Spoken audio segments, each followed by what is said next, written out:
still, so go ahead and keep the conversations going.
Good evening, everyone, and welcome to our Bonner Springs April 8th City Council meeting.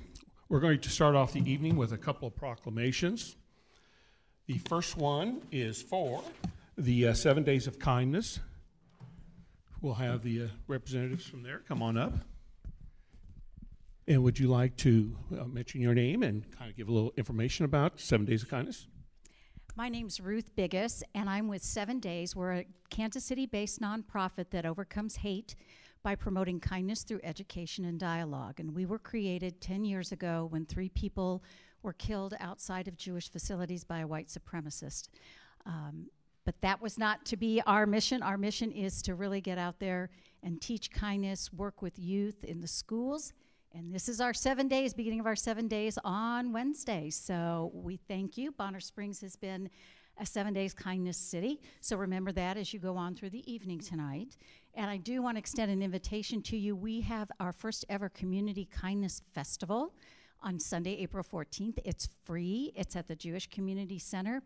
Food trucks, family interactive activities. Kate Cosentino, who was on The Voice, is going to be our headliner. So we invite all of you to come.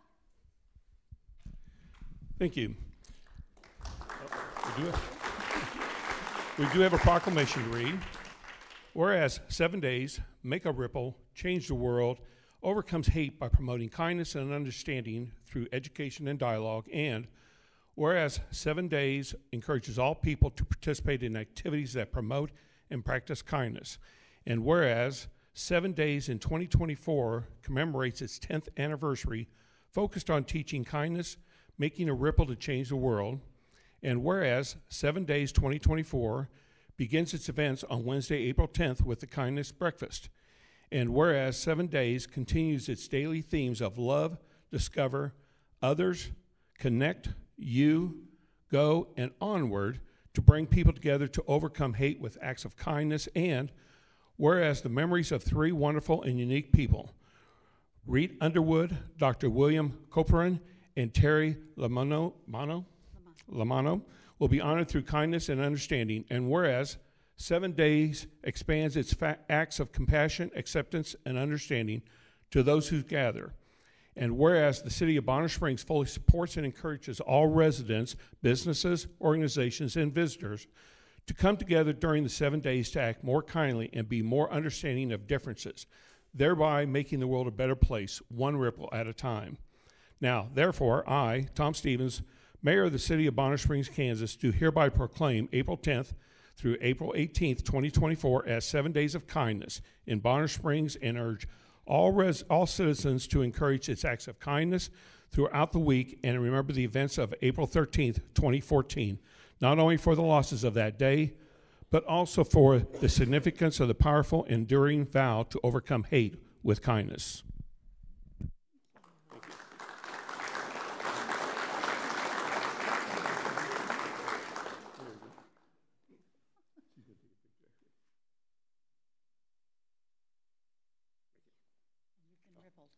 Thank you.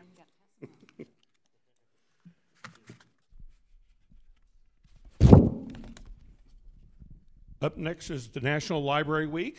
Who do we have representing from the library? Is Laura here? Well, Jeff, how about you come on up? Jeff is now one of our newest library board members. Would you like to say a few words? Well, yes, I would. Thank you very much, Mayor. I will take this opportunity to tell everyone how honored I am to be a part of the library board. The work they do is very meaningful, and it helps provide services to our whole community. And if you haven't been by the library here lately, come on by and join me in renewing your library card. Thank you, Mayor Harrington. Whereas libraries offer the opportunity for everyone to connect with others, learn new skills, and pursue their passions. And whereas libraries have long served as trusted institutions, striving to ensure equitable access to information and services for all members of the community. And whereas libraries adapt to the ever-changing need of their communities, developing and expanding collections, programs, and services that are as diverse as the populations they serve. And whereas libraries are accessible and inclusive places that promote a sense of local connection, advancing understanding, civic engagement, and shared community goals. And whereas libraries play a pivotal role in economic development by providing resources and support for job seekers, entrepreneurs, and small businesses. And whereas libraries are treasured institutions that preserve our collective heritage and knowledge, safeguarding both physical and digital resources for present and future generations. And whereas libraries are an essential public good and fundamental institution in democratic societies, working to improve society, protect the right to education and literacy, and promote the free exchange of information and ideals for all. Whereas libraries, librarians, and library workers are joining library supporters and advocates across the nation to celebrate National Library Week. Now, therefore, I, Tom Stevens, Mayor of the City of Bonner Springs, do hereby proclaim National Library Week, April 7th through 13th of 2024. I read a little bit weak there. The way she wrote it up, in National Library Week in Bonner Springs, Kansas, and encourage all residents to visit their library and celebrate the adventures and opportunities they unlock for us every day. Ready, set, library.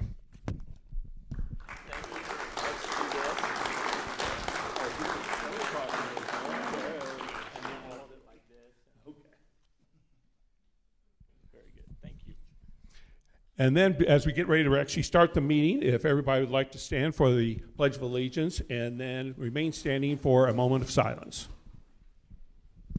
I pledge allegiance to the flag of the United States of America and to the republic for which it stands, one nation, under God, indivisible, with liberty and justice for all.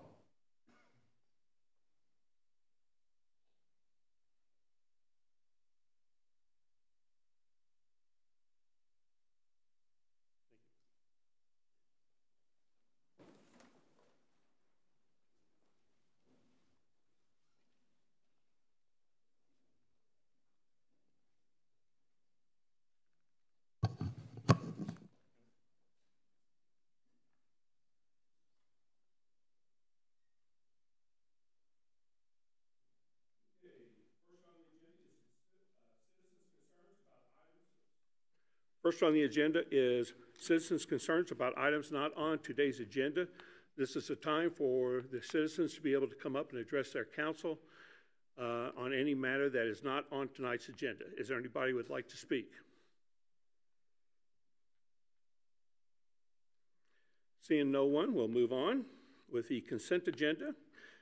Tonight's consent agenda includes the minutes of the March 25th, 2024 City Council meeting, claims for city operations, public use request, Bonner Springs Farmers Market, a public use request by Makers Fair, a public use request for Evenings on Oak 2024, and a public use request for Kobe's Bike Fest. Is there any item that the council wishes to pull or staff wishes to pull? Any of the citizens wish to pull any item? Council? Seeing none, I would entertain a motion. Oh, sorry. Oh. Okay, so item 6 has been pulled, so any other items? If not, I would accept a motion for items 1 through 5 on the consent agenda. Mr. Mayor, make a motion to approve the consent agenda as presented, less item number 6 for consideration. Second. Okay, we have a motion by Ms. Gurley and a second by Mr. Shannon. All those, well, clerk will call the vote, please. Reeves? Yes. Long? Yes. Blanks? Yes. McMahon? Yes. Wood? Yes. Gurley? Yes. Kip? Yes. Shannon? Yes. Motion passes. Okay, on to item number 6 of the consent agenda, the public use request for Kobe's Bike Fest. I will ask the staff if there's any presentation they'd like to make in regards to.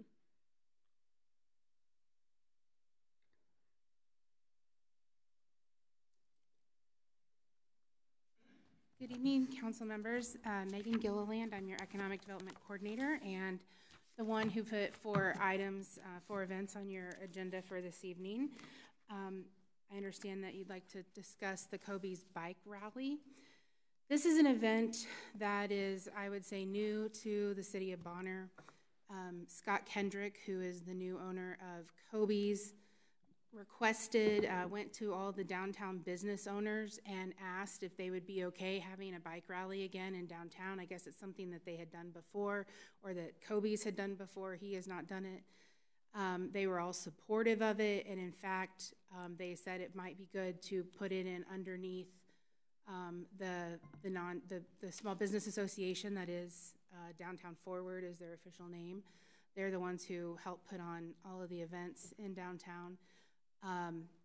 It's a relatively simple event. He's asking of closure of Oak Street from, the event is from 9 to 2, and he's also asking for the closure of the parking lot behind his building, which is considered the Centennial Park parking lot, mostly for bike parking.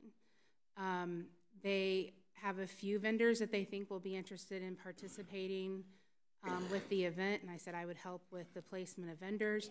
But other than that, they're just anticipating a lot of motorcycle riders to come into town that day and just be a part of the event. They've asked for a couple of food trucks, and I've given you a map of the proposed event. So I can stand for questions. I did talk to Scott today.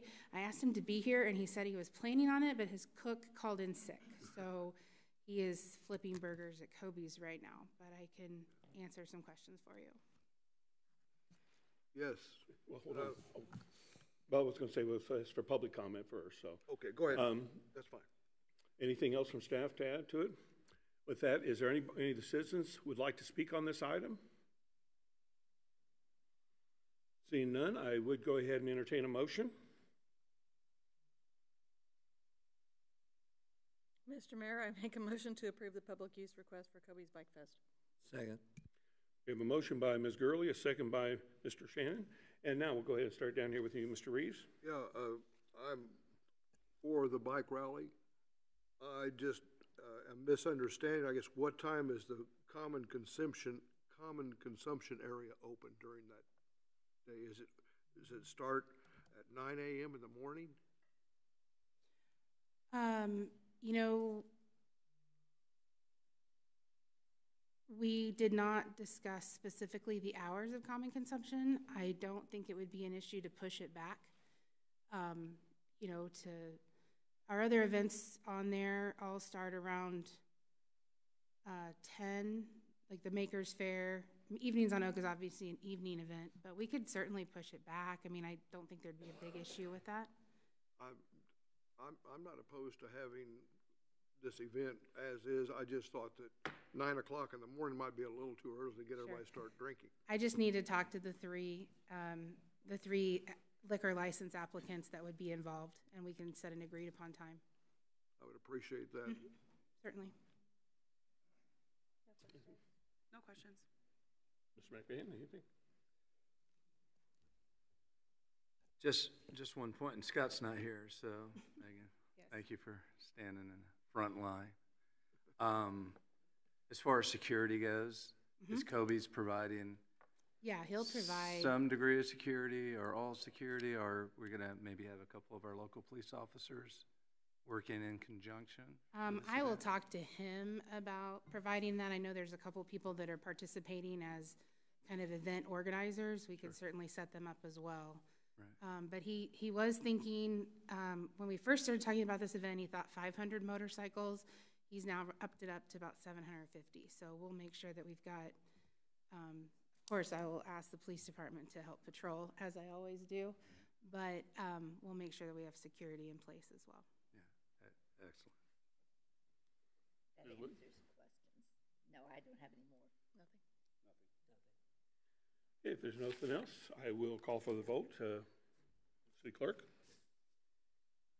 Voting on a motion to approve the public use request for Kobe's Bike Rally. Reeves? Yes. Wong? Yes. Blanks? Yes. McMahon? Yes. Wood? Yes. Gurley? Yes. Kip? Yes. Shannon? Yes. Motion passes. Okay, that brings us into the regular business now, and item number 1, which will actually be 1 and 2, they're kind of tied together, which is the public hearing on establishing a Star Bond district. Before I ask for a motion to open the public hearing, I just want to make a few announcements in regards to this. It looks like we are going to have a large number of the public that might wish to speak this evening, so we will be instituting a 3-minute timer when the public speaks. It will be shown on the screens. As you can see right there, the city clerk has put it up on the screen for you. We ask that you try to observe the 3-minute time and not go over it. You don't have to do 3 minutes if you want to go shorter, but if we have 30 or 40 people speak, every minute you add adds an extra half an hour to an hour to the time. So we are going to limit public comment then to 3 minutes. Secondly, we want to make sure that everybody understands that what is on the agenda this evening that will be presented to the council for consideration tonight is just the establishment of a Star Bond district. It will not actually be approving of any Star Bonds, any developers agreements, any rezoning. It's strictly just the establishment of a Star Bond district. Third, I want to make sure that we understand that any comments that you wish to make need to be addressed to the council as a whole, not to any other individuals. We want to make sure we're respectful to everyone. So, with that said, I would entertain a motion to open a public hearing. Mr. Mayor, I'll make a motion to open the public hearing at 7:46 to consider the request to create a Star Bonds project district located at the southwest corner of the intersection of State Avenue and North 118th Street. Second. We have a motion by Mr. Kipp and a second by Mr. Shannon. If the clerk will call roll. Motion to open the public hearing at 7:46. Reeves? Yes. Blanks? Yes. Wood? Yes. Kipp? Yes. Shannon? Yes. Gurley? Yes. McMahon? Yes. Vaughn? Yes. Motion passes. And with that, we will open our public hearing. Are you going to be starting this, Ms. Gillian? Yes, I will. Again, Megan Gilliland, Economic Development Coordinator for the City of Bonner Springs. On February 26th, the governing body authorized notification to hold a public hearing tonight to consider the establishment of a Star Bond Project District at the southwest corner of the intersection of State Avenue and North 118th Street. Per state statute, the City Council, in order to create a Star Bond District, must determine the boundaries of that district and hold a public hearing to consider that action. The development that is currently being contemplated in the district consists of 183 acres and would include a major amusement park, which includes an aerial attraction, a Christmas-themed attraction, a rainforest attraction, retail and restaurant uses, and other general commercial development, including hotels and a conference center, associated public and private infrastructure, and other items that are available and allowable underneath Kansas statutes. In your packet, you will note that there is a letter from the Department of Commerce that notifies the city that this would be an allowable use for a Star Bond District. And I am here tonight along with the city's bond counsel, our financial advisor, and the development team to make presentations or ask questions during the public hearing. Okay, who's up next then? Tyler.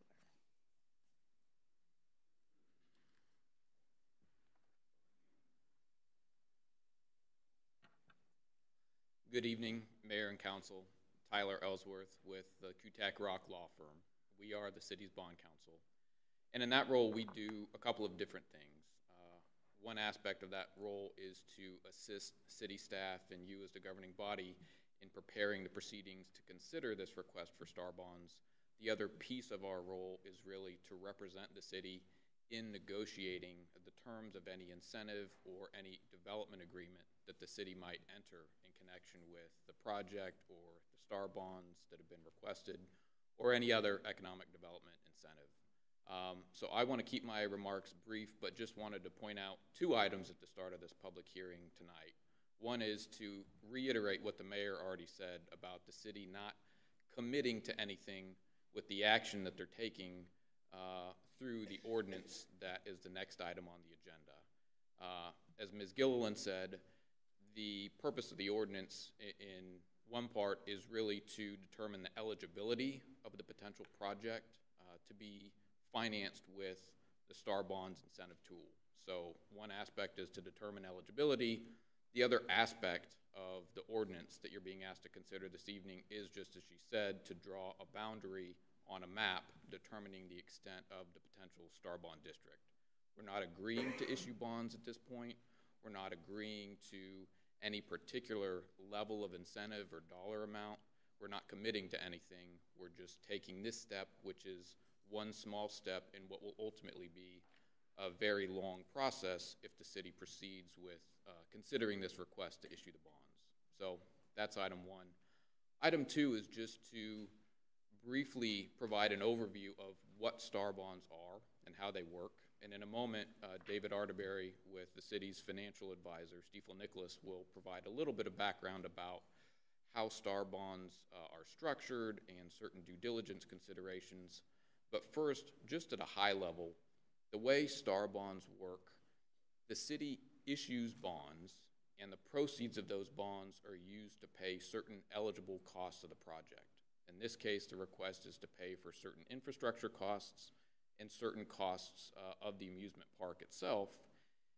That project, once it's constructed, generates additional taxes. It generates new sales taxes from the visitors that come and spend their money there. It generates additional transient guest taxes on hotel night stays.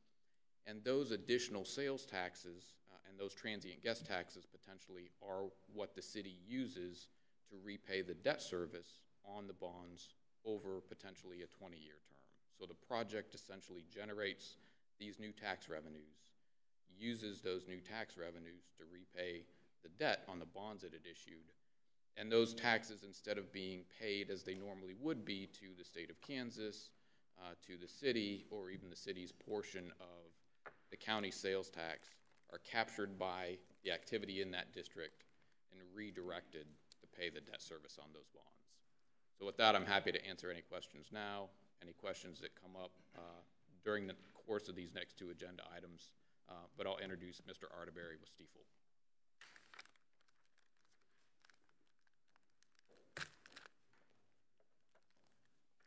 Thank you, Tyler, and good evening, everyone. Again, David Arterberry with the Public Finance Department of Stiefel Nicholas and Company.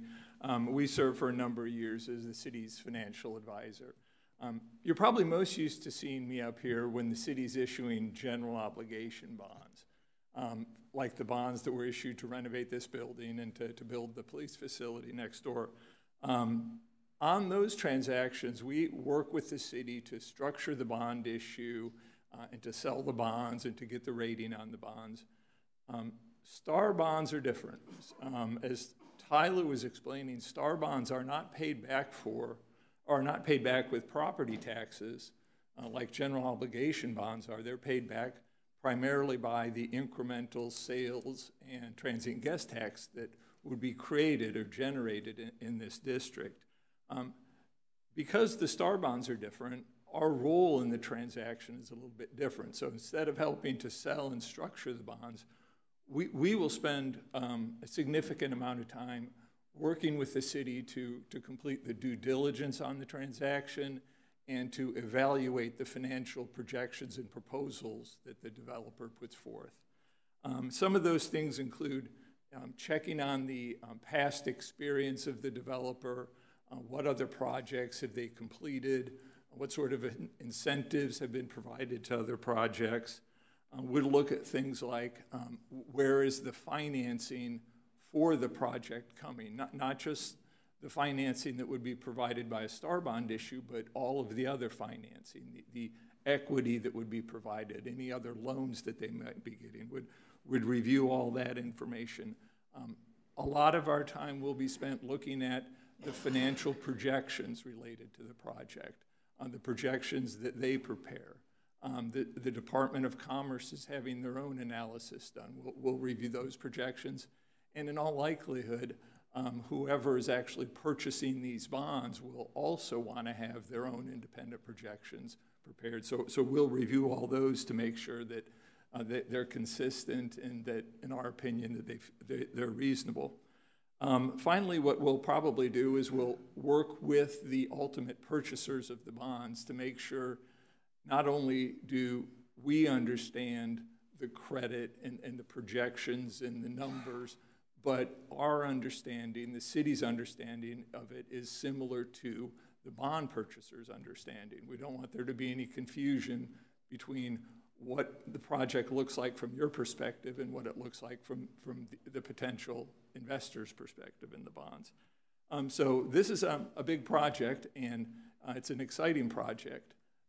Given the scope of this project and the uniqueness of it, there's probably a pretty good chance that I might lean on some of my colleagues who work on these kind of projects on a daily basis to assist in the evaluation. So next time I'm here in front of you, I might have a colleague or two of mine with me. So, but would welcome any questions that you might have now. If not, I guess I would turn it over to, I believe, some representatives of the developer. Is that right?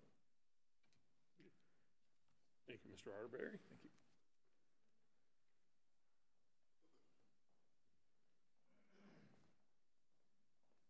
Good evening, Mr. Mayor, council members. My name is Mark Abbott with Polsinelli PC. We are counsel for the developer. Thank you for the presentation. Epic Resort Destinations is the developer of this project. National Realty Advisors is Can I engaged. interrupt you just a second? Yes, Let's sir. say, Chris, can we go ahead and drag the clock off for right now? Yeah, get it. That way everybody will be able to see the full screen. Thank you. Continue. Sorry. Yes, sir.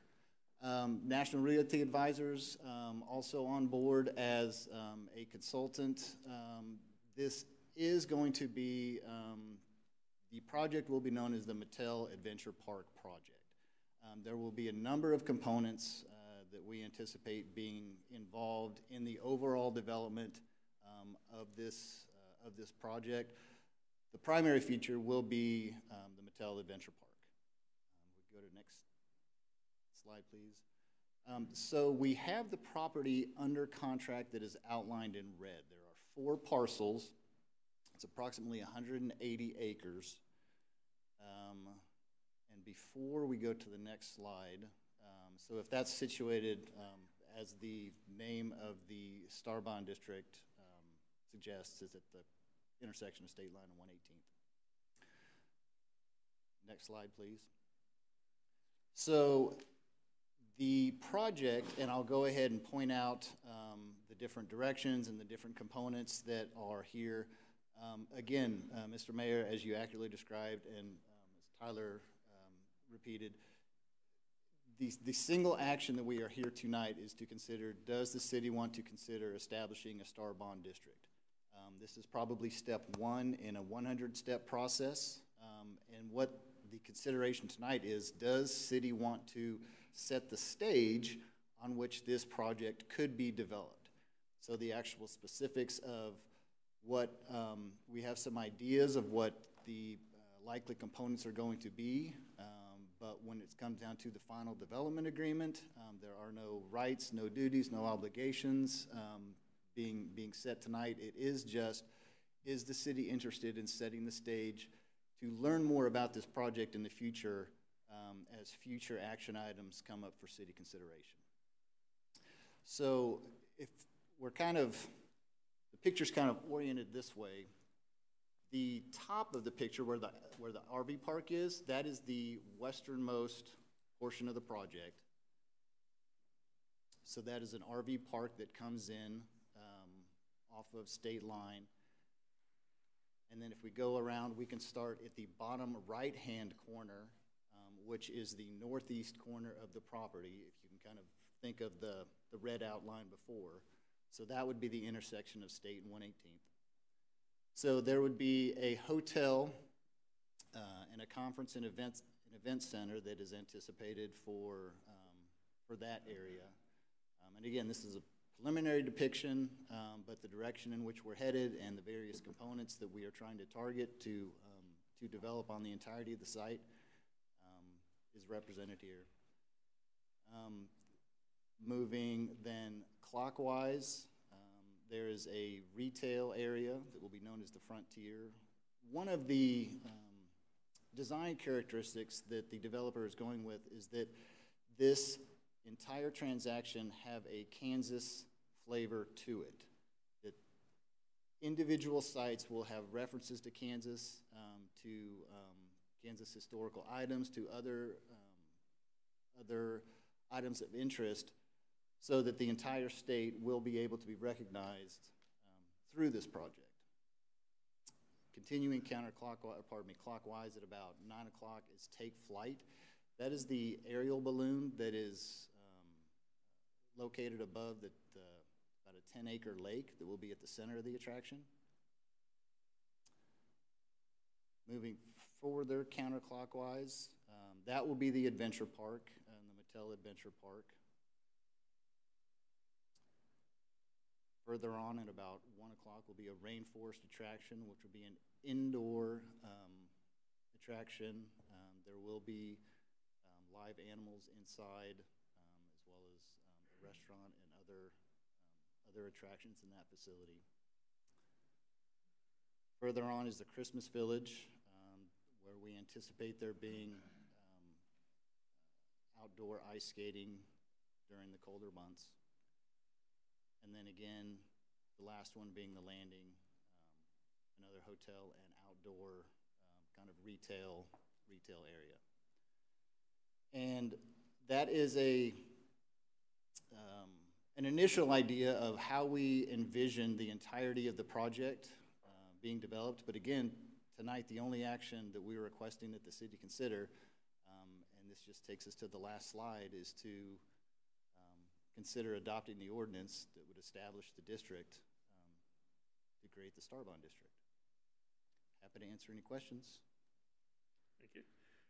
Anybody else wish to speak as far as the developer staff? Otherwise, we'll go ahead and begin allowing public to come and speak on this item.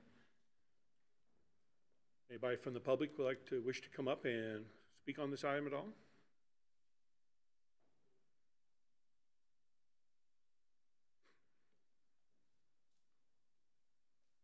Just so everyone doesn't jump in front of each other. My name is Jeff Harrington. I live at 914 South 131st. Former mayor, as was assessed earlier, as well as business community owner, and on the Chamber of Commerce and the Board of Education, or the Education Foundation. So thank you all for all the hard work that you do. I know more than most how difficult this job is to represent all of the constituents of Bonner Springs, and I wish nothing but the best for you and strength and knowledge to discern what's best for our community, and thank you very much. I stand in support of this issue. I think this would be a great opportunity for Kansas, Wyandotte County, and especially Bonner Springs to attract and show the whole nation what Kansas is about and what Bonner Springs is about. The limited amount of impact that something of a development this size, $500 million over 180 acres, to Bonner, the rest of Bonner Springs, other than a slight increase in traffic, would pale in comparison to the benefit we'd receive. So I stand in support. I would greatly appreciate that you continue with the high level of transparency and community communication on the different times this will come before the council for all of the development concerns, the incentive package that they mentioned, and the future development plans.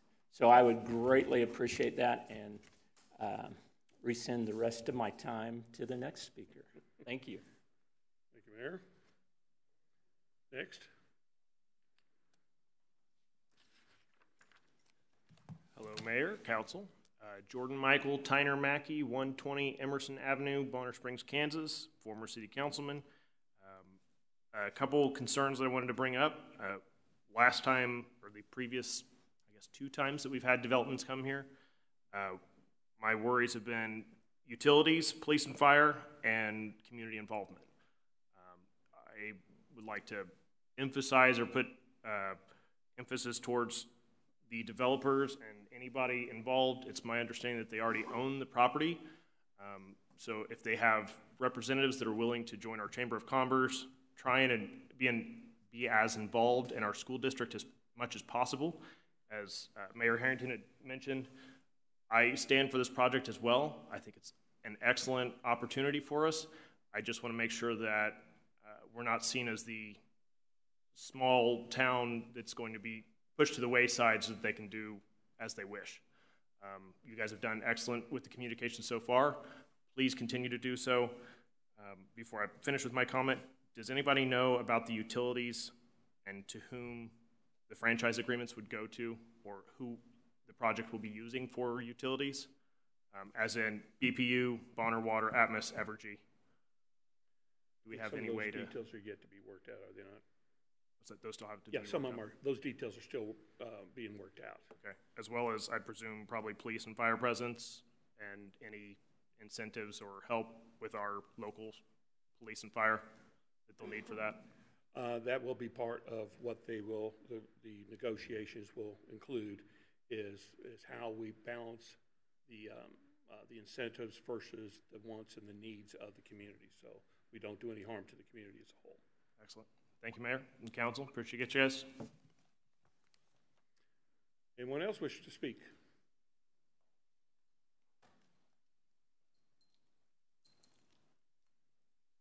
Hi, my name is Cindy McComb, and I live at 449 Jameson in Bonner Springs. And I'm not on board with this because I moved to Bonner to live in a small town. I've been here 25 years. I've raised my son here. If I wanted to live in the city, I would have moved to Leawood, not Bonner Springs, Kansas. I like this small town, and I feel like that's going to take away from our small town.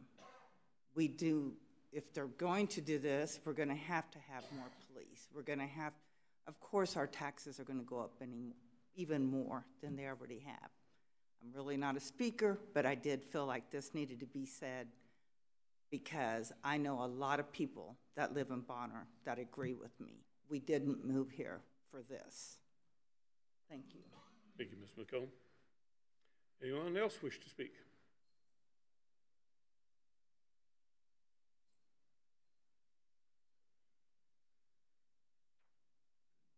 Hello, my name is Laura Burge. I live at 101 South 118th Street, and I'm against establishing a star bond district to develop in this particular area. It might work out well in a different area. I'm sad that the city would choose to place an amusement park in a residential area. I live very close to this area. I've researched the problems that occur near amusement parks in the U.S., and residents that live within even 1 or 2 miles from these parks complain of constant noise, not only from the rides, but from the people screaming, lights at night that were annoying to those that live nearby. Traffic becomes a problem in the surrounding park. Residents complained of pollution, including increased trash in the area. Neighbors complain of short-term rentals with strangers in the area and increased crime in the area. Residents also complain that they no longer have a view of trees and their lawns, but they have a view of tall buildings and rides. And sadly, in all these areas, property values of the homes in the area went down, and unfortunately, the prices of other goods, such as food and gas, went up. Somebody made a comment that, well, you already have the Speedway in that area, but the Speedway has 3 or 4 races a year. This would be day in, day out, and at night. It just doesn't make for a good living area. It's not a good mix.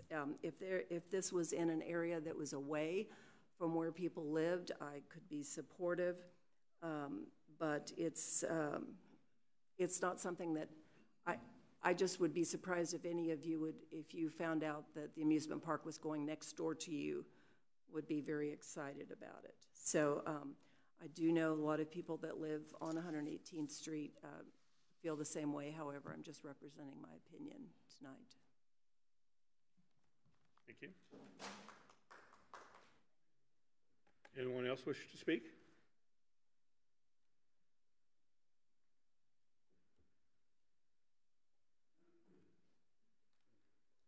I'm Marcia Judy, and I live at 137 Grove Avenue, 137th and Grove Avenue, and I'm opposed to it. I did all the 2 ladies that just got up here and talked. I have the same concerns and reasons. I'm totally against it, and that's all I need to say. Thank you. Anybody else wish to speak?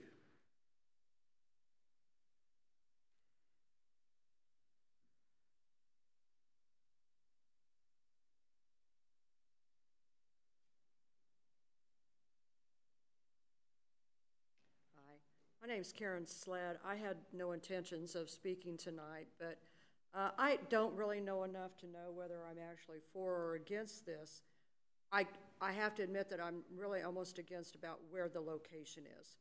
I'm not saying that we shouldn't have the progress in the area, but my backyard overlooks State Avenue.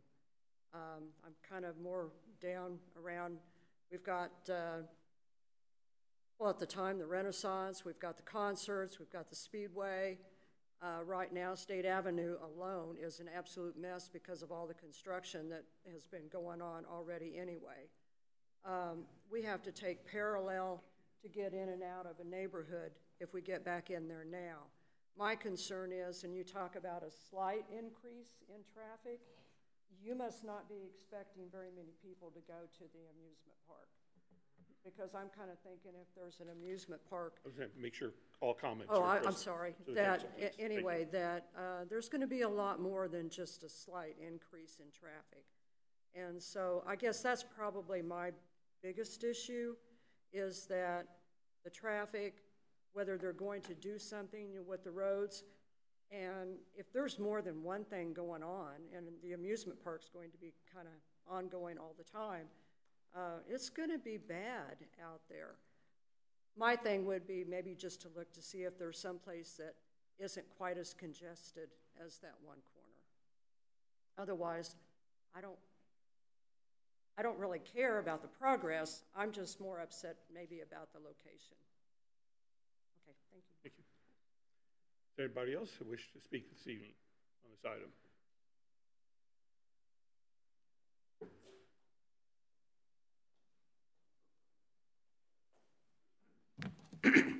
Robert Chadwick, 642 McGrantwood, Bonner Springs. And I'm appreciate all the work that you as city councilmen do, the planning zoning as well, and I've been in front of them many times.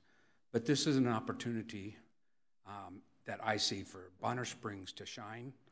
I do feel, I'm a realtor for 35 years and lived in the city for over 35 years, and I do feel that it's important that we be very, very diligent on how this proceeds with not only utilities, but the roads and the traffic, because this could definitely, if put together right, could bring more growth to the north part of our city. We've got a great buffer from this property to the rest of our city with I-70 there and the park, Sandstone, or whatever we call it, and the Renfest, that I see that it doesn't necessarily harm our city. It's going to improve our city. It's going to take us to the next level, and that's where we need to be. Bonner needs to grow. Bonner needs to have services improved in that neighborhood, and I think this is an opportunity for that situation. Mr. Chadwick. Anybody else wish to speak? One last opportunity.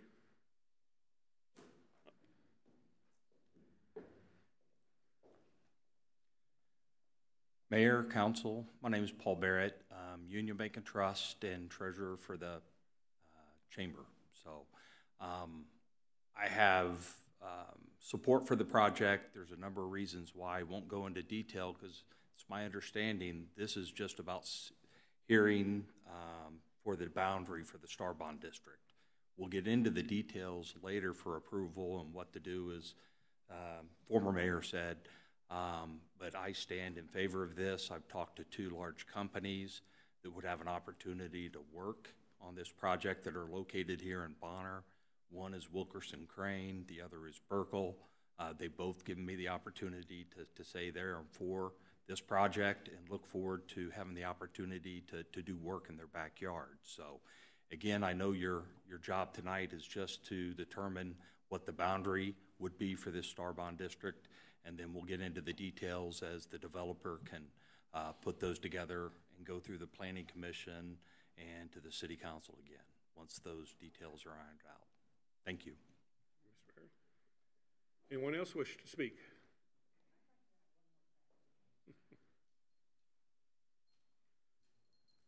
Double dipping, Cindy. So like the lady said earlier, you know, if we're going to do this, if you guys are really going to consider it, you guys need to look at the history of what Worlds of Fun did to that community and the change it made to that community, because it wasn't good. It was, you know, just wasn't good. The traffic was a nightmare. And the crime that it brought to that community was awful. We're a small town. We live in a small, safe, secure environment. We moved here for that purpose. And you're going to take that away from us if you approve this. Thank you. Anyone else wish to speak? Seeing none, would the developer like to address any of those comments that were made prior to us closing the public hearing?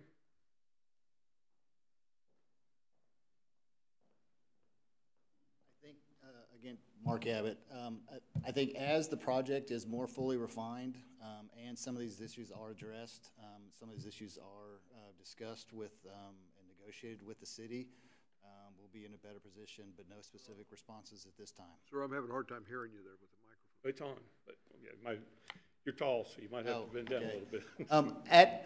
As the negotiations progress and as the project starts to materialize and become more clear, we'll be in a better position to address some of them, but no specific responses at this time.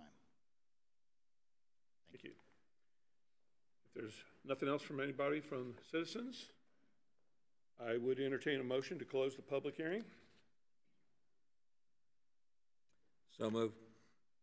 And a time? 8:17. Second. We have a motion by Mr. Shannon and a second by Ms. Blanks to close the public hearing. Would the clerk please call the vote? Wood? Yes. Kip? Yes. Long? Yes. McMahon? Yes. Gurley? Yes. Shannon? Yes. Reeves? Yes. Blanks? Yes. Motion passes. Okay, on to item number 2 now. It's in front of the council now for the ordinance to establish a star bond district. I would entertain a motion. Mr. Mayor, I'll make a motion to adopt the ordinance to establish a star bond project district within the city of Bonner Springs pursuant to KSA 12-17, 160 ET, SEQ at 118th and State Avenue. Second. We have a motion by Mr. Kipp and a second by Mr. Shannon. We will start with Mr. Shannon. We'll start down there with you. Nothing at this point. Mr. Kipp? Nothing at this point. Mr. McMahon? Nothing at this point. One thing the city, I think we're trying to work on is transparency. And I know this is the very, very, very, very beginning stages of this project. I think it got off on the wrong foot. I know you're not necessarily with Mattel, but when there's words used like breaking ground, it kind of already sets the precedent, mainly on top of the city. So not only for the city's sake, but for the community, and as Mr. Mayor always says, is our goal is to do no harm. I just hope that we can expect not only transparency from the developers, but if Mattel is in on those conversations, that you and the city are as well. So I just wanted to say that, because that's the biggest thing I got from people when having conversations this last week, is so it's a done deal, and we've kind of had to do some heavy lifting on that end. So I just wanted to say that right off the start. But other than that, on the star bond specifically, no, I don't have any questions. I'm not sure if this is the right point in this venture to ask this question, but I'm curious about the second location for Mattel, the park that they already have. Were incentives or star bonds used in that project? Do you know?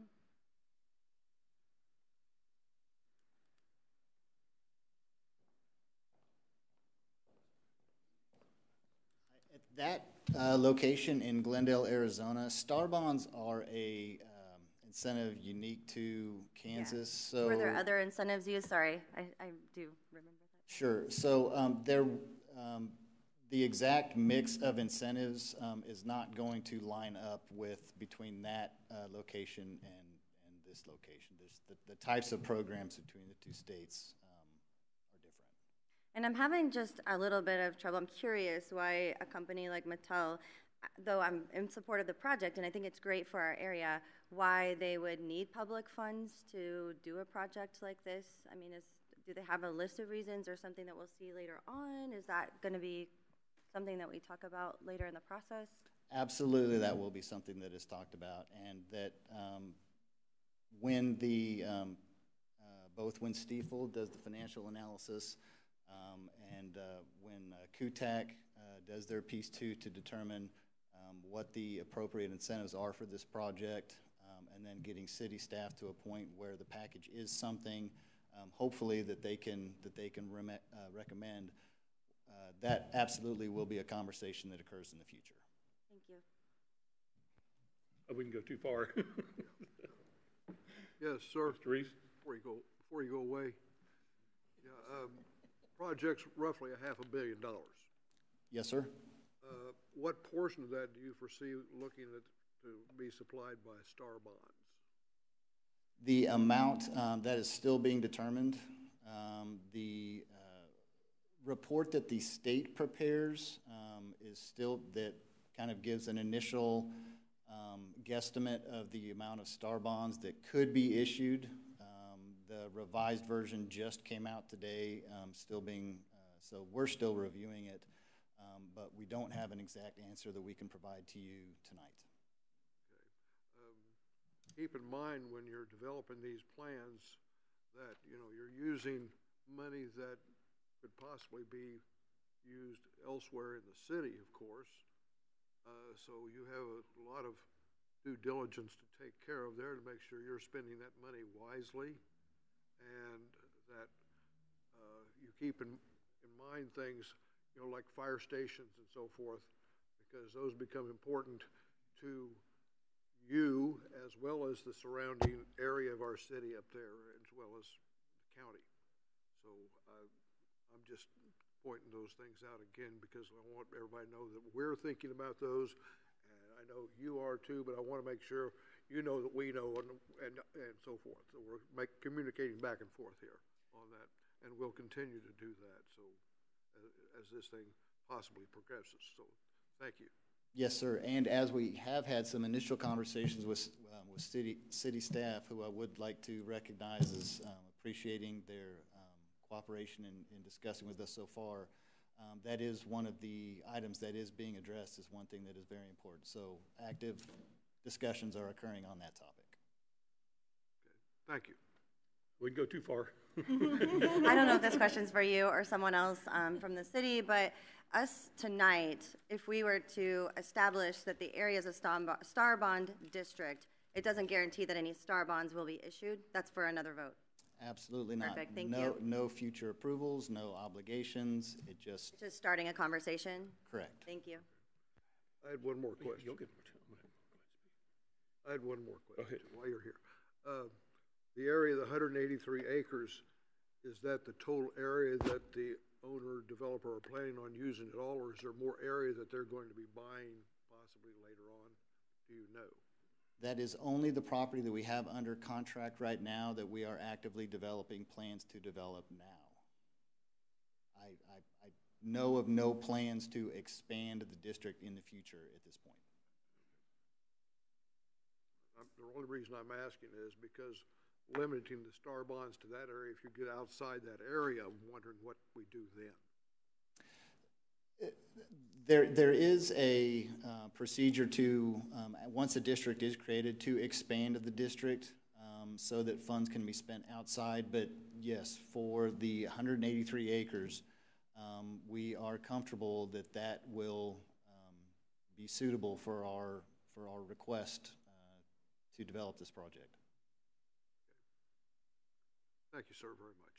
Yes, sir. I've got a few questions now.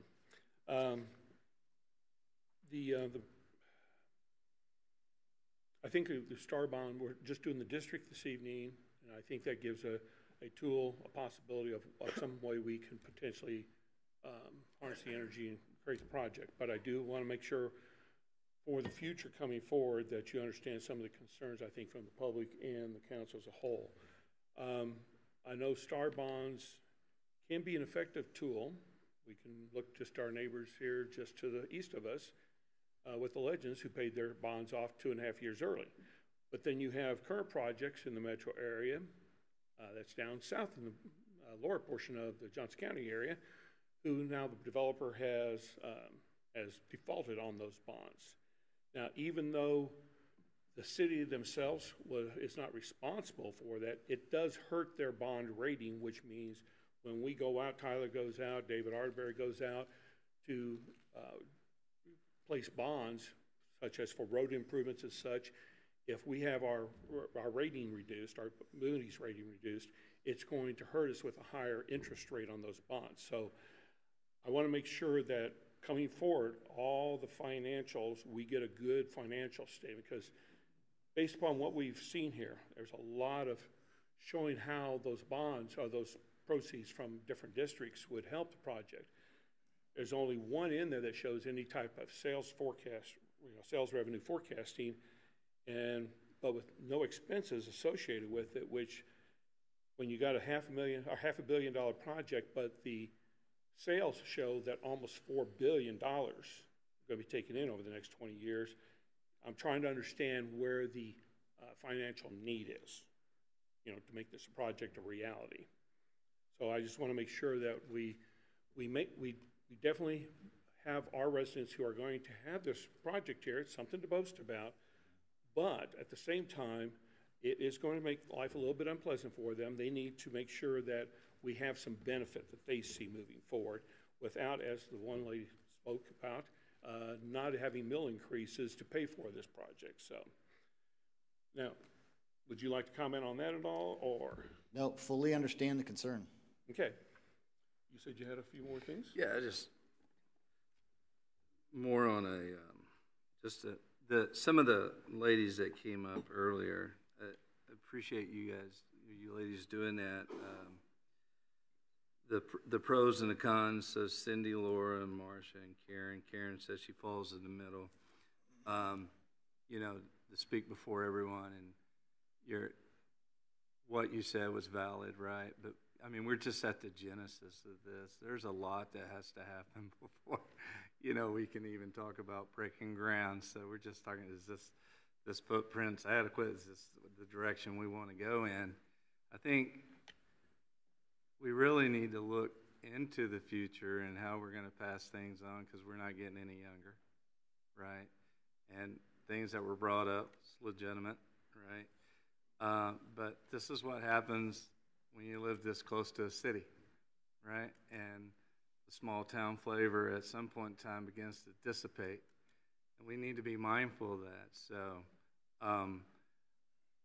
I think what we need to do, okay, I'll just say this. In 86, 87, I was with my soon-to-be bride, and it was about 10 o'clock at night, and she lived over by junior high, the junior high school, right? The high school, junior high, right? And I'm trying to think of the street. But at any rate, and I thought somebody had their radio turned up really loud, and that wasn't the case. The sound was carrying from what we called Sandstone, and it was Van Halen in concert. So I've never lost, that stayed with me all this time, and that was a long time ago. So yeah, these things are going to have effects on our community, and they're going to be good and bad, right?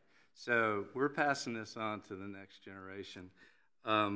As far as vision, I think that's going to come. You guys will share that with us, and tenure and the success that you guys are having in other locations, and obviously we'll talk about that later on. So thank you for coming out, and I just want to say, everyone that's pro, con, whatever, thank you for coming before us and talking about that. Skip, you have something? I hear a common theme about whether the developer needs money from the city. I think that may be misdirected several times. Other cities want these developments, and they're offering the incentives, just like the Chiefs and Royals. Kansas is gearing up to go after that business, and they're going to throw everything they can at them.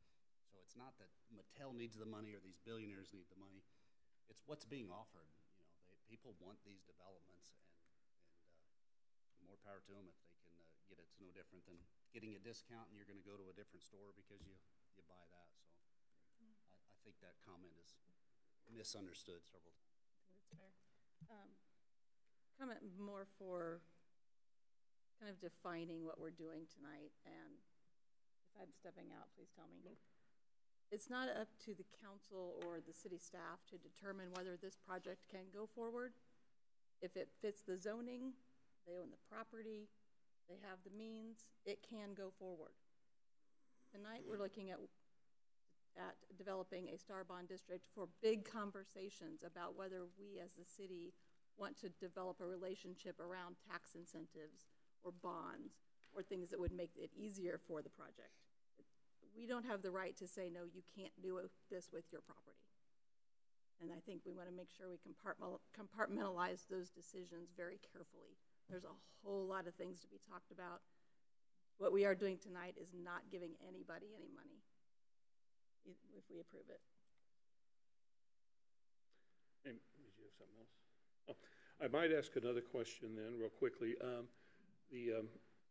What was brought up by two of the citizens about comparing it to Worlds of Fun. Can you kind of really tell us, define the difference between this project and a Worlds of Fun project? I would see it as apples and oranges, and I have been in Kansas City for 20 years. I have been to Worlds of Fun, but as far as what exactly Worlds of Fun, how it is today, how the property was 30 years ago before Worlds of Fun was developed, I don't have the background knowledge. But I mean, this project is a lot different in that it's not just an amusement park. Oh, the amusement park is just a component of a larger project. Yes, sir, absolutely, absolutely. There'll be an outdoor promenade, there'll be multiple hotels, there'll be a 10-acre lake, there'll be an RV park. It will be an entire destination community. It will not be just a amusement park.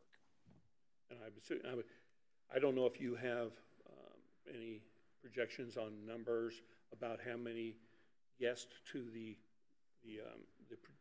project as a whole, how many of them are actually would be overnight guests versus how many are day guests just come in for the day. The state's report that we just received, the revised version today, the state is required by the Star Bond Act. There is a feasibility study. That study will contain that information. Okay. Because I think that would be helpful in knowing the traffic load. Yes, sir.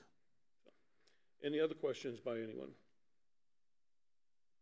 Seeing none, I'd ask the clerk to call the vote. Voting on a motion to adopt an ordinance to establish a Star Bond project district within the city of Bonner Springs pursuant to KSA 1217-160 and following at 118th and State Avenue. Long. Yes. Wood. Yes. Shannon. Yes. Gurley. Yes. McMahon. Yes. Reeves. Yes. Blanks. Yes. Kip. Yes. Motion passes. Thank you. I might just reiterate one more time, this is just the very start of this process. All we've done tonight is just defined an area that Star Bonds can be potentially issued in. But nothing has actually been issued at this point in time. So with that said, thank you very much for the presentation, and we will move on to item number 3, authorization for city manager to enter into a purchase agreement for a Type 1 ambulance. Staff? No. Okay. We'll hold on just a second.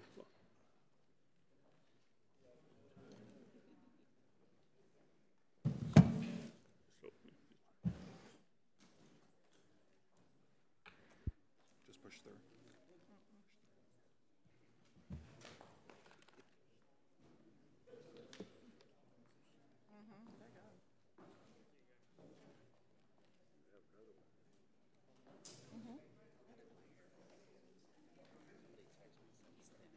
You need to choose a different color lipstick next time.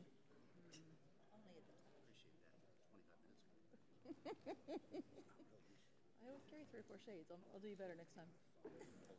Oh, is it? It's not. They're not doing anything. Maybe. We're gonna record all of them. And now we'll okay. And with that, we'll continue forward. If Deputy Chief Jennings is ready, we will invite you to the podium. Hello, Chris Jennings, Deputy Fire Chief for the City of Bonner Springs. We're here today to request authorization for the city manager to enter in a contract for purchasing of a Type 1 ambulance. Our city runs a fleet currently of 2 ambulances. The one that we're looking to replace is actually from 2011. These ambulances have seen a steady increase in use, and along with a steady increase of use has come an exponential increase in cost to maintain and keep them in service during that period of time. We had ambulances on the books several years ago when COVID came in, and due to the rapid changes in the market, we made a decision at that point in time to postpone the purchase of these ambulances. This goes back to approximately 4 years. We're now at the point that these ambulances, specifically our 2011 ambulance, is at the point that it's actually not cost effective for us to keep it on the road and keep it as a serviceable vehicle. One important thing to understand right now is the market for purchase for ambulances. To enter into what we consider a standard ambulance, it's a custom ambulance where we specify some of the components of that for production. We're looking at 2027 before we would actually see units available to us. So that puts almost a 3-year or 36 months delay from time of order. This makes this purchase kind of a critical purchase for us. That time delay with the number of calls that we continually see and the increase in services is just simply unsustainable. We have located a single unit which is available. It was part of a large purchase order from a fairly major metro city. This particular unit was bought by the dealer as a demonstration vehicle. So we're actually, we have some cost savings with that, but more importantly, some delivery time frame savings. This unit will actually be coming off the production line in the next week or two and be available to us within the next couple weeks. Unfortunately, ambulances are not cheap. We're looking at about $395,000, which includes some upfits of that, meaning some of the radios and some of the internal equipment. But this ambulance arrives largely ready to go for us. And with that, any questions? Hold on, we'll find out here shortly. Anybody from the citizens would like to speak on this matter? If not, I would entertain a motion. Mr. Mayor, I'll make a motion to authorize the city manager to enter into a purchasing agreement for a Type 1 ambulance for a total cost not to exceed $395,000. Second. We have a motion by Mr. Shannon and a second by Mr. Reeves. We will start here with you, Mr. Kipp. Any questions, comments? I'm sorry, I meant Mr. McMahon. Two marks. Two marks. We'll go ahead and start with you, Mr. McMahon. Chris, thanks for all the stuff that you do. Got a lot of sticks in the fire. No pun intended. Thank you for allowing us to. Yeah, you bet. So what's the what was the availability for? So this one's actually coming off their production line. It's dealer owned as part of a large contract. So it was an add-on by the dealer that he actually bought as a demo vehicle. This was actually ordered almost 2.5 years ago. So it'll actually be available within the next couple weeks, subject to us actually securing that versus what would be a 36-month run that we're looking at for most manufacturers right now. Right. Thank you. So I should be very careful not to. I should be very careful not to need an ambulance, okay, for the next few weeks. All of our ambulances are currently in service and fully staffed, meeting our service obligations. But we are running into issues where that cost factor, where it's actually becoming cheaper for us to put the funds into allocation for new units than trying to maintain the other ones. So this starts to become just a cost-effective measure for us. Thank you. So the dealer doesn't need a demo anymore, or are they going to a newer model? So the market is pretty lucrative for the dealer to get rid of these demos right now. Fair. And I will tell you, this is one of 2 ambulances that we found in the entire country at this point. These are going to be gone very, very quickly, unfortunately. Again, it's not secured by us right now, so this is one of the reasons for the authorization to enter, is we're attempting to move forward to secure this rather rapidly. Beautiful, thank you. You said a lot of increases in calls. Is that due to anything specific? Is it popular? City growth, demographics of the community. As communities generally age, we just see a simple increase in that. We saw a big downturn, largely, some will speculate the result of COVID, and with people getting back out, we're seeing more use of emergency services. We've seen some demographic changes that have pushed more people to use emergency services for more routine things than what we've seen in the past as well. But overall, the city is simply just becoming a busier city. Thank you. Chris, just for an interest standpoint, and when you said you're seeing things with the ambulance itself, what are some of the things? Because we hear, regards to the cost of. Yeah, those ambulance chassis carry a fair bit of weight on them. Just the roads that we drive on, especially some of the KCK roads by the hospitals, we carry a lot of weight on those ambulances. We see a lot of issues with suspension systems over time. In addition, the big issues that we've really seen with downtime on these ambulances are the original emission systems. A 2011 system was one of the first generations that they started putting the DEF systems on the ambulances, and that's caused us a lot of grief as those systems age. The new system's far more reliable. I don't know about they're simplified, but we're certainly seeing much better performance from them. We've done some due diligence between gas and diesel engines and making what we believe is the right purchase decision for the city based upon that. Great, thank you. Thanks. No questions. Thanks for all you do. Thanks for letting us. No questions, thank you. Thank you. You said that one of them was a 2011 and really couldn't be used. Are we trading that in, or was there any resale value to that? So one challenge with the ambulances is they depreciate in value very, very quickly. There's always some residual value. I think there's a question with the city managers as to what we're going to do with this unit. At some point in time, there's probably some discussion, do we need a third reserve unit with our call volume? Whether that time is now or later, and whether this unit is the one that we want to try to continue to extend life of. There is the option of Purple Wave. If anything, these ambulances go for a couple $1,000s. Most often, they wind up going to a plumber or a tradesperson that winds up converting them. There's emergency service life is pretty much at an end at this point. Thank you. And then, Chief, I might ask you real quick, is there a premium that has to be paid to secure this vehicle versus waiting 2 years, so it'd be the same price regardless? If we look at the standard market trends, buying now will save us significantly from the projected increase in costs. We're seeing anywhere between a 5 to 8% increase year over year on all emergency services vehicles, and we don't project, at least the industry is not projecting any decrease in that trend in any time soon. And budget-wise, moving that money up a year or two is not going to put us in any kind of financial burden? Yeah, we had this budgeted within our capital improvement plan. It was just something that we didn't actually have in the budget, so this will take a budget amendment, but the money is available within the capital improvement fund. The other thing I just want to point out too is this is being purchased off of albeit it's through a dealership, this is through a cooperative purchase. HGAC is what it is. So this has been competitively bid already, just to make sure that question's answered. So. Yeah.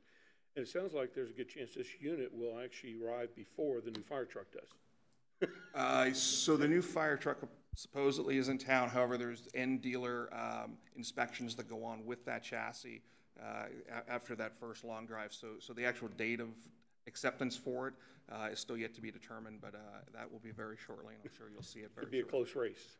What's that? Said it could be a close race between the two. Which one arrives first? It might be. We'll see. Yeah. Any other questions? Sean, I know with every one of us, you know, taxes, it's not a happy word right now, but with that 1/4% that our families approved of, how much of a difference has that made for us that it is applied to our ambulance and fire and police and everything? Has this been a good thing for our families to have? Yeah, I mean, I think simply put, the proof is in the pudding. So when you're able to buy things like this or the $2 million fire engine or police vehicles, again, I think that's demonstrated every day with the equipment that the men and the women of our public safety forces are able to deploy. So. Great, thank you. I just wanted to put that out there so that our families and everybody will see the benefit when everybody spends money in Bonner Springs from all over. It benefits our families and saves them in the long run. So, Chris, thanks for all you do. Thank you. Anything else from anyone else? Seeing none, I would ask the clerk to record the vote. Voting on a motion to authorize the city manager to enter into a purchasing agreement for a Type 1 ambulance for a total cost not to exceed $395,000. Gurley? Yes. Hip? Yes. Reeves? Yes. Shannon? Yes. Wood? Yes. Long? Yes. McMahon? Yes. Blanks? Yes. Motion passes. Thank you, Chief. Appreciate it. Great. Thank you, everyone. You have a wonderful evening. Move on to item number 4 now. Rezoning request for 13230 Riverview Avenue.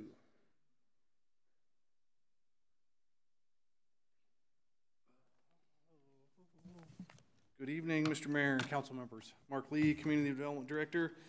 I believe I got the next few things in line, but we're starting out with a rezoning request for Mr. Philip Lown up off of Riverview. The rezoning is still residential in nature. It was just in order to meet the lot requirements, we had to more or less downzone. Mr. Lown is currently in the RR rural residential, which requires 330 feet of road frontage and some other requirements like that. He wanted to keep the biggest lot size he could, but again, the next zoning was the one he was currently in, so we had to go down to general residential, which actually reduced the lot of the minimum requirement to 60 feet, but again, he wanted the big one, so it's 120 feet by 330 some feet deep. We had to gain a couple feet on the length in order to meet the 1 acre requirement for septic systems, and that's what we're here for this evening. Okay. Would anybody from the public like to speak on this item? I will tell you that I did let Mr. Lown know that it might be a full house this evening, and that if he didn't want to appear, I could maybe handle any of the questions, but then he also sent back a message saying that he couldn't make it anyways because he had prior engagement for his children.